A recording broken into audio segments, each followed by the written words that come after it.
নামটা এটা এটা তো একটা মাথায়ও লাগা, এটা তো শরমেরও ব্যাপার যে আপনি কি বললেন ছোটবেলা আপনার বাচ্চা ল্যাংটা কারা হয়? বাচ্চারা না। একটা পীরের নাম আপনি দিয়ে দিলেন ল্যাংটা। মানে আচ্ছা আপনি শরীয়ত ঠিক আছে, শরীয়ত আপনার কি বলে সেটা পরে বলি, আপনার আকলরে জিজ্ঞাসা করেন আপনি নামটা দিলেন কিভাবে? কি কয় পীর, কয় কি পীর, কয় ল্যাংটা পীর। এটা তো অসুস্থ মস্তিষ্ক ছাড়া এটা সম্ভব না। এবং একদল মানুষ এটারে আপনার বলতে কি যে আছে জানেন না, তো নামের মধ্যেই তো বোঝা যাইতেছে কি আছে।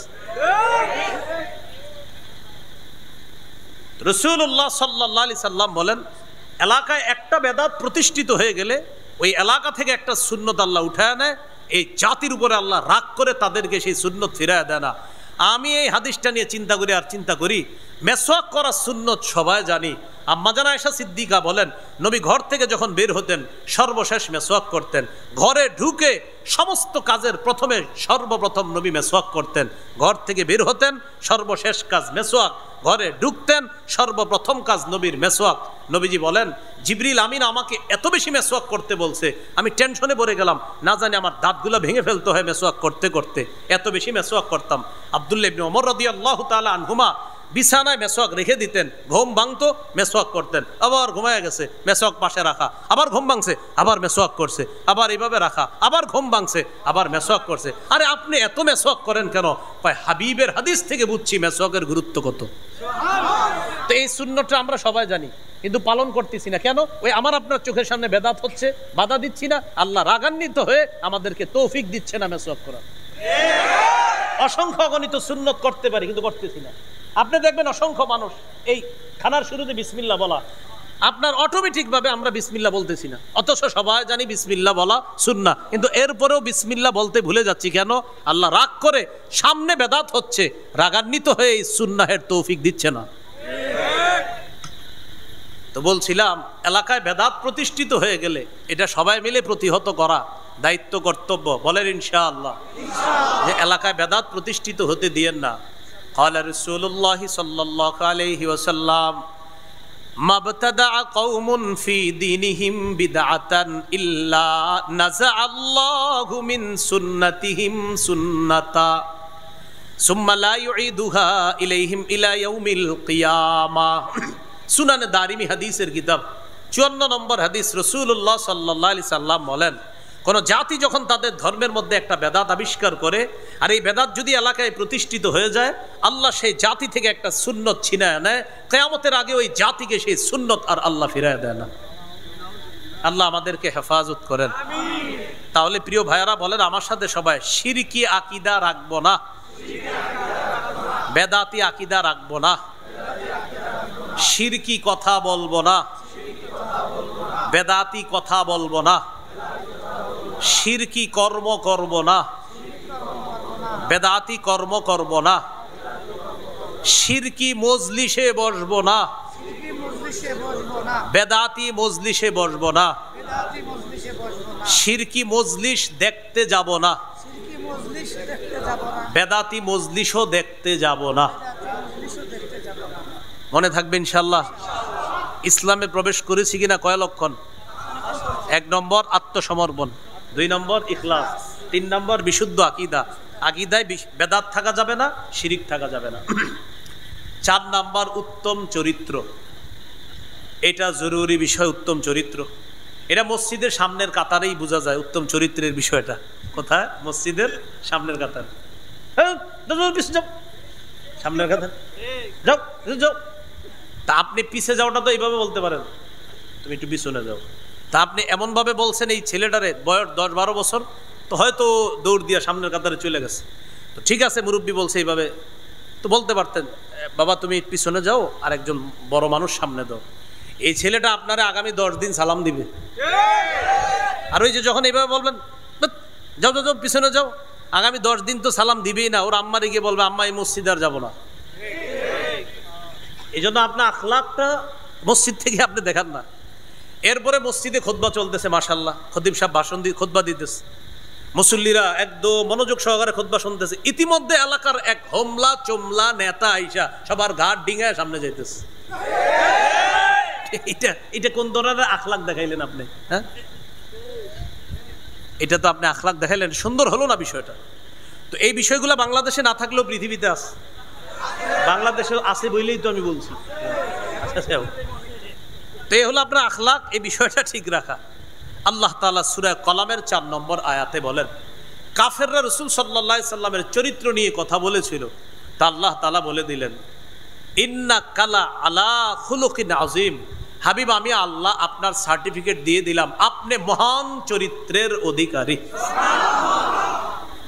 আনাস ইবনে মালিক রাদিয়াল্লাহু তাআলা আনহু বলেন, খাদামতু রাসূলুল্লাহি সাল্লাল্লাহু আলাইহি সাল্লাম 10 সিনিন, আমি 10 বছর রাসূলুল্লাহ সাল্লাল্লাহু আলাইহি সাল্লামের খেদমত করলাম। কোনোদিন বলেননি কেন এটা করেছো, কোনোদিন বলেননি কেন এটা করনি। 10 বছরে কোনোদিন বলেননি এটা কেন করেছো, এটা কেন করো নাই। 10 বছরও এমনটা বলেননি, যদিও এটা বলা নাজায়েজ না। তুমি কেন করেছো বলা জায়েজ আছে, তুমি এটা কেন করো নাই এটা বলা জায়েজ আছে, কিন্তু নবী কখনো এটা বলেন নাই। এই জন্য ঘরের কর্মচারী, মসজিদে মুসল্লি ইত্যাদি বিভিন্ন সময় আমাদের সুন্দর আখলাক মানুষের সামনে দেখাতে হবে। এজন্য ছোট থেকে ছোট নেকির কাজ এটাও ছাড়া যাবে না। আপনি একজনকে চা পান করাইতেছেন, এই চা পান করানোর সময় তার সামনে বসলেন, আর চা পান করানোর সময় আপনার চেহারাটা একটু হাস্যোজ্জ্বল রাখলেন, সুন্দর একটা অবয়ব আপনি প্রকাশ করলেন, আর বুঝাইলেন তাকে আপনি অনেক মহব্বত করতেছেন। রাসূলের হাদিস প্রমাণ করে এই ছোট্ট আমলটা, চা পান করাইলেন আর তার দিকে একটু সুন্দর হাসি মাখা মুখে তাকাইলেন, হতে পারে এটা আপনাকে জান্নাতে নিয়ে যাবে। আমি আপনাদের এলাকা দিয়ে গাড়ি দিয়ে যাইতেছি, এলাকার 2-3 জন চিনে ফেললেন, চিনে ফেলে আমার গাড়ির পাশ থেকে বললেন, আসসালামু আলাইকুম হুজুর, ভালো আছেন? তো আমি গাড়ির ভিতর থেকে শুধু হাসি মুখে বললাম জি। এবার একটু হাসি মুখে আপনাদের শুধু মাথাটা নাড়াইলাম। রাসূলুল্লাহ সাল্লাল্লাহু আলাইহি সাল্লাম বলেন, লা তাহকিরান্না মিনাল মারুফি শাই, তোমরা তুচ্ছ কোনো ভালো কাজ, একদম ছোট একটা ভালো কাজ করলা, এই ভালো কাজটাকেও তোমরা তুচ্ছ মনে করবা না। লা তাহকিরান্না মিনাল মারুফি শাইআ, ছোট্ট একটা ভালো কাজকে তোমরা তুচ্ছ মনে করবা না। ওয়ালাউ আনতালকা আখাকা বিওয়াজহিন তালাক, তোমার ভাইয়ের দিকে হাসি মুখে তুমি তাকাইলা, এই যে একটা সুন্দর তুমি আখলাক তাকে দেখাইলা, এটাও তোমার নাজাতের কারণ হয়ে যেতে পারে। তাহলে আমি ইসলামে পরিপূর্ণ আসি কি না? চতুর্থ আলামত কি? উত্তম চরিত্র। এটা সব জায়গায় আমার এই চরিত্রটা ফুটিয়ে তুলতে হবে। অনেক ভাই আছে বাহিরে আসলে বন্ধুদের সাথে তার চরিত্র বড় চমৎকার, আমাদের সাথে দেখা সাক্ষাতেও চরিত্র চমৎকার, আমাদের সামনেও তিনি অনেক ভালো মানুষ, মসজিদেও তিনি একজন ভালো মুসল্লি। এই লোকটা আবার ঘরে গিয়ে তার স্ত্রীর সাথে এমন বদ আচরণ করে যেটা একদম সম্পূর্ণ উল্টা। রাসূলুল্লাহ সাল্লাল্লাহু আলাইহি সাল্লাম বলেন, তোমাদের মধ্যে সবচেয়ে উত্তম চরিত্রের অধিকারী ওই ব্যক্তি যে তার স্ত্রীর কাছে সবচাইতে উত্তম চরিত্রের অধিকারী। তার স্ত্রীর কাছে যদি শ্রেষ্ঠ চরিত্রের অধিকারী হয়, ওই ব্যক্তি শ্রেষ্ঠ চরিত্রের অধিকারী। শোনো, আমি নবী মুহাম্মদ সাল্লাল্লাহু আলাইহি সাল্লাম আমার বিবিদের কাছে সবচাইতে শ্রেষ্ঠ চরিত্রের অধিকারী। এটা নবী বললেন। এগুলো 4 নম্বর। 5 নম্বর বলেন লেনদেনে স্বচ্ছ থাকা। এটা একটা জরুরি বিষয়, লেনদেনে স্বচ্ছ থাকা। এই বিষয়টা ওই আপনি বাজার সদাই করেন, মুআমালাত মুআশারাত, এই বিষয়গুলা স্বচ্ছ রাখা। কারোর সাথে আপনি ঋণ নিলেন, বললেন 7 দিন পরে দিয়ে দিব, তো এইগুলা ওয়াদাগুলা ঠিক রাখা, এই লেনদেনগুলা স্বচ্ছ থাকা। তাহলে বলেন তো বর্তমানে আমাদের করণীয় কয়টা? না না, করণীয় কয়টা? 9টা। 1 নম্বর কোথায় প্রবেশ করা? পরিপূর্ণ প্রবেশ করেছি কিনা? কয় আলামত? 5 আলামত। আল্লাহ আমাদের সকলকে এই 5টি আলামত গ্রহণ করে ইসলামে পরিপূর্ণভাবে প্রবেশ করার তৌফিক দান করেন। 2 নম্বর মনে আছে কারো? না, 2 নম্বর করণীয় আল্লাহর দ্বীনের সহযোগী হওয়া। আল্লাহর দ্বীনের ওই 9 কাজের দ্বিতীয় কাজ আল্লাহর দ্বীনের সহযোগী হওয়া। আল্লাহ তাআলা সূরা মুহাম্মদের 7 নম্বর আয়াতে বলেন, ইন তানসুরুল্লাহ, যদি তোমরা আল্লাহকে সাহায্য করো, মানে আল্লাহর দ্বীনকে সাহায্য করো, ইয়ানসুরকুম, আল্লাহ তোমাদেরকে সাহায্য করবেন। মনে রাখবেন, আল্লাহর একটা অলঙ্ঘনীয় মূলনীতি হলো আল্লাহর দ্বীনের সহযোগিতা যারাই করবে আল্লাহ তাদেরকে সাহায্য করবে। এটা একটা অলঙ্ঘনীয় মূলনীতি, যে মূলনীতিতে কোনো রকমের লঙ্ঘন হবে না। আপনি আল্লাহর দ্বীনের সহযোগী হবেন তো আল্লাহ নিশ্চিত আপনাকে সাহায্য করবে। শুধু কি সাহায্য, ওয়ায়ুসাব্বিত আকদামাকুম, মরণ পর্যন্ত যতদিন দ্বীনের সহযোগী করবেন, সহযোগী থাকবেন, আল্লাহ আপনাকে হেদায়েতের উপর অটল রাখবে, আপনার পাগুলা ইসলামের উপর আল্লাহ মজবুত রাখবে। সূরা হজের 39-40 নম্বর আয়াতটা শুনি। সাহাবায়ে কেরামকে মক্কা থেকে বের করে দিস, হিজরত করে তারা চলে গেলেন মক্কায়। তো মক্কার মসজিদ থেকে আপনি যখন বের হবেন, বের হয়ে দেখবেন একটা রাস্তা আছে ইব্রাহিম খলিল রাস্তা, আর একটা রাস্তা আছে শারিউল হিজরা, হিজরা রুট, এটাকে বলে হিজরতের রাস্তা। এই রাস্তাটায় যে আমি কতবার গেছি, শুধুমাত্র এই কারণে খালি রাস্তাটায় যেতাম আর আমি ভাবতাম আমাদের নবী ঠিক এই রাস্তাটা দিয়ে হিজরতে বের হয়েছে। রাস্তা দিয়ে হিজরতে কিন্তু আপনার বের হয়েছে কিভাবে, মনে করেন এইভাবে বের হয়ে, নবী কিন্তু যাবে এই দিকে না, নবী যাবে ওই দিকে, কথার কথা, কিন্তু বের হয়েছে এই দিক দিয়ে, বের হয়ে ওই দিক দিয়ে ঘুরে আবার ওই দিকে গেছে। এই হিজরা রোডটা এইভাবে, আমি ওখানে গেলে আপনাদেরকে একদম সুন্দরভাবে দেখাই দিতে পারতাম যে ঠিক এই দিক দিয়ে গিয়ে এইভাবে গিয়ে এইভাবে আল্লাহ রসুল আবার মদিনার দিকে রওনা করছে। এই যে শারিউল হিজরা, হিজরা রোড, এই রাস্তাটায় যখন আপনারা হজ উমরায় যাবেন, ওখানে গিয়ে শুধু হজ উমরা করবেন, করার পরে কি করে সব দেখি খালি মার্কেটে ঘুরে, এটা না করে একটু ভাববেন, এলাকাটায় হাঁটবেন আর চিন্তা করবেন যে আবু বকর সিদ্দিকের ঘর বাড়ি ছিল এখানে, ওমর ফারুক রাদিয়াল্লাহু তাআলা আনহুর ঘর বাড়ি ছিল, ওসমান গনির ঘর বাড়ি ছিল, আমার নবীর ঘর বাড়ি ছিল। এই বিষয়গুলো চিন্তা করবেন আর মাথায় আনবেন, আহারে না জানে আমার নবীর জায়গাটায় কারো দোকান, আবু বকর সিদ্দিকের জায়গায় কারো দোকান, ওমর ফারুকের জায়গায় কারো দোকান, এইগুলা চিন্তা করবেন আর ভাববেন যে তারা নবীরে কতটা মহব্বত করত যে নিজেদের ধন সম্পদ সবকিছু ছেড়ে হিজরত করে মক্কা থেকে মদিনা চলে গেছে। 13 বছর মারখিস শুধু সহ্য করছে।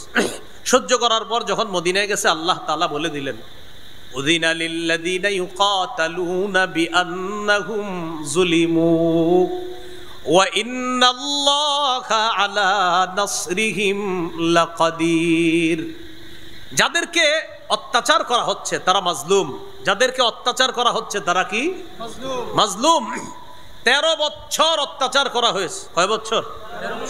13 বছর অত্যাচার করা হয়েছে সাহাবায়ে কেরাম। 15 বছর না, কিন্তু 13 বছর না, মানে ওখানে কোরআনে কয় বছর? 13। হ্যাঁ, 13 বছর অত্যাচার করা হয়েছে। বিআন্নাহুম যুলিমু, তারা মাজলুম। তো আল্লাহ তাআলা বলেন তাদেরকে বের করে দেওয়া হয়েছে ঘর থেকে। আল্লাযীনা উখরিজু মিন দিয়ারিহিম বিগাইরি হক, তাদেরকে অন্যায়ভাবে ঘর থেকে বের করে দেওয়া হয়েছে। তাদের অপরাধ কি? ইল্লা আইয়াকুলু রাব্বুনাল্লাহ, তাদের অপরাধ তারা বলতো আমাদের রব আল্লাহ। অপরাধ কি? রব আল্লাহ, বাস এটাই অপরাধ ধরছে। কাফেররা বের করছে কেন? কয় কি অপরাধে বের করছেন? কয় এরা কয় রব আল্লাহ। কি কারণে সাহাবীদেরকে বের করে দিছে? তারা বলে রব আল্লাহ। তো তোমরা কি কও? আমরা বলি আল্লাহ প্রধান আর আমাদের দেবদেবীরা হলো সহযোগী। এই আল্লাহ প্রধান, লাত উজ্জাত মানাত, এরা হলো সহযোগী। আর সাহাবীরা তারা শুধু বলে রব আল্লাহ। তো এই জন্য বের করে দিস। তো আল্লাহ বলেন 13 বছর সহ্য করছো। উজিনা, এবার জিহাদের অনুমতি দেওয়া হয়েছে। কিসের অনুমতি দেওয়া হলো? এরপরে 40 নম্বর আয়াতে আল্লাহর অলঙ্ঘনীয় সেই মূলনীতিটা আল্লাহ বলে দিচ্ছেন, ওয়ালা ইয়ানসুরান্নাল্লাহু মাইয়ানসুরুহ, যে ব্যক্তি আল্লাহকে সাহায্য করবে, আল্লাহর দ্বীনের সহযোগী হবে, তারা সংখ্যায় যদি 313 হয়, অবশ্যই আল্লাহ তাদেরকে সাহায্য করবে। সংখ্যায় যদি কম হয়, আল্লাহ তাদেরকে কি করবেন? সাহায্য করবেন। হ্যাঁ, এটা হলো আল্লাহর অলঙ্ঘনীয় বিধান। প্রিয় ভাইয়েরা, সংখ্যায় যদি কম হন, আল্লাহর দ্বীনের সহযোগী হন, আল্লাহর ওয়াদা, আমি আল্লাহ তোমাদেরকে সাহায্য করব। তাহলে কি শিখলাম আমরা? আল্লাহর দ্বীনের সহযোগী হওয়া, এটা হলো বর্তমান পরিস্থিতিতে আমরা মুসলমানদের দ্বিতীয় কাজ।